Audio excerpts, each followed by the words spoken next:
Валар Моргулис, друзья! После того, как 7-й сезон Игры Престолов подошел к концу, нам ничего не остается, как ждать следующий заключительный сезон. И чтобы это ожидание было немного приятнее, давайте вернемся к прошлому сезону и рассмотрим все отсылки и пасхалки в 7-й серии. Перед началом ролика хочу порекомендовать вам сайт HouseStar.ru, где можно приобрести различные аксессуары с Игры Престолов.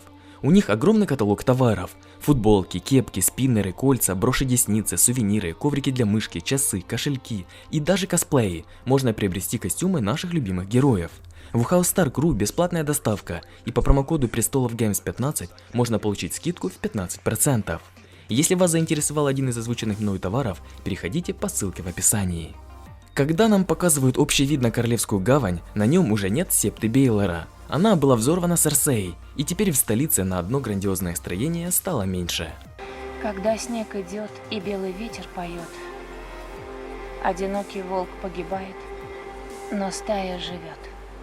Эту фразу в книгах Арья услышала от своего отца, когда молилась в богорощах Ринхолла. Ей почудился голос отца, едва слышный. Когда выпадает снег и дуют белые ветры, одинокий волк умирает, но стая живет. «Но у меня нет стаи», – прошептала она Чардреву.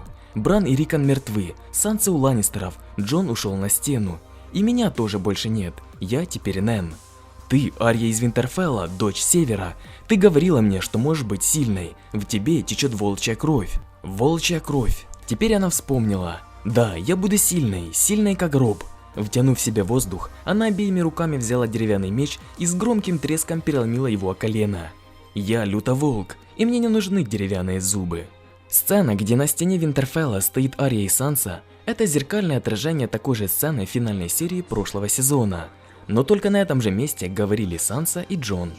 Серсея хочет использовать золотых мечей для борьбы против Дейнерис. Об этом отряде наемников упоминали еще в 7-й серии 4-го сезона. Джорах Мармонт перед тем, как присягнуть Визерису, служил в этом войске, и Дейнерис его спрашивала об этом. Вы сражались за золотых мечей, прежде чем присягнули моему брату? Сражался. Золотые мечи были основаны Эйгором Риверсом, который поддержал мятеж своего брата Дэймона Блэкфайра. Впоследствии золотые мечи не раз поддерживали наследников Дэймона в борьбе против Таргариенов за престол. И будет символично, если и в сериале они выступят против дома Таргариен. Бран открыл тайну настоящего имени Джона Сноу. Настоящее имя Джона? Его зовут Эйкон Таргариен. У его отца Рейгора Таргариена в браке с Алией Мартел уже был сын с таким именем. Такой выбор имени кажется весьма странным. Рейгор был увлечен предсказанием о принце, что был обещан, и мог назвать одинаковыми именами обоих сыновей, так как если бы один из них оказался тем принцем, то его звали бы так же, как и их легендарного предка. Еще, возможно, Лиана сама выбрала такое имя, и сделала это она в память о Рейгоре и о его идее об обещанном принце, когда узнала, что Королевская гавань захвачена, а сам Рейгор, его дети Рейнис и Эйгон и бывшая жена Элия мертвы. Скорее всего, Рейгор и Лиана ожидали девочку, и Рейгор хотел назвать ее Весеньей. Как говорило пророчество, у дракона 3 головы, и Рейгор хотел 3 детей, которые должны были стать кем-то наподобие его легендарных предков, завоевавших Вестерос – Эйгона, Весеньи и Рейнис. В конце серии, когда часть стены была разрушена и мертвецы начали свой путь на юг, в один момент их армия напомнила герб Старков. Слова Брона о волшебном члене Тириона являются отсылкой к 6-й серии 5-го сезона. Идем, потом пососешь его волшебный член. Когда работорговцы поймали Тириона и Джораха, они оставили Тириона в живых, так как считали, что в члене карлика волшебная сила, и они смогут заработать, продав его. Потом отрежь ему член. Мы дорого его продадим. В члене карлика волшебная сила. Серсея говорит Тириону, что Дейнерис как раз в его вкусе, называя ее шлюхой-иноземкой, не знающей свое место. Мне не стоило удивляться, эта шлюха вполне в твоем вкусе. Иноземка, не знающая свое место. Это отсылка к Шае, бывшей фаворитке Тириона, которая действительно была шлюхой и родом не с Вестероса. За каждой дрянной затеей стоит тварь из Ланнистеров. И какая-то тварь из Клиганов доводит ее до конца.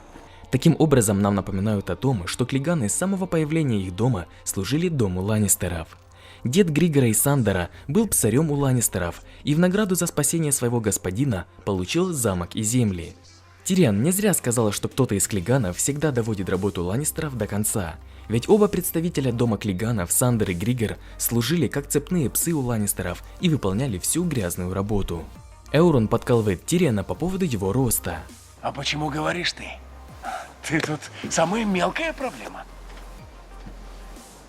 Помнишь, мы обсуждали шутки про карликов?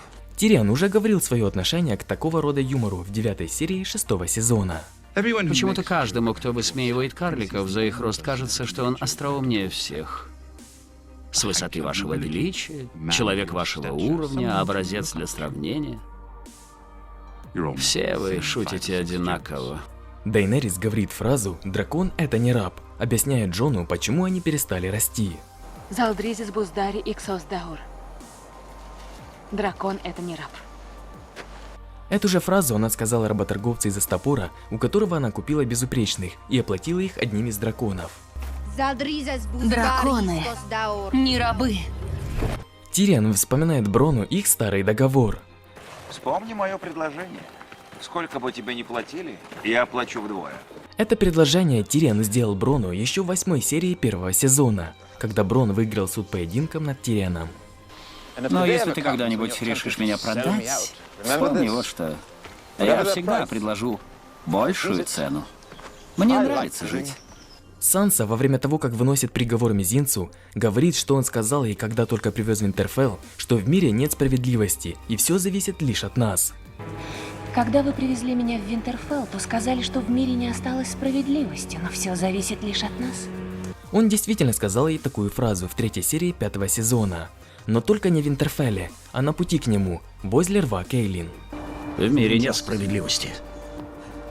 Мы сами вершим ее. В 6-й серии 3-го сезона Мелисандра дает предсказание Арьи. Я вижу в тебе тьму. Из этой тьмы на меня смотрят глаза карие, голубые и зеленые, которые ты закроешь навеки. В финале 7-го сезона со смертью Бейлиша оно сбывается.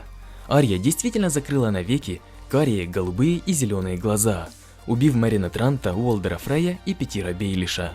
Финальная сцена, где мертвецы пересекают стену и Король Ночи верхом на драконе летит над армией мертвых, выглядит точно так же, как и сцена из игры World of Warcraft, дополнение «Гнев Короля Лича».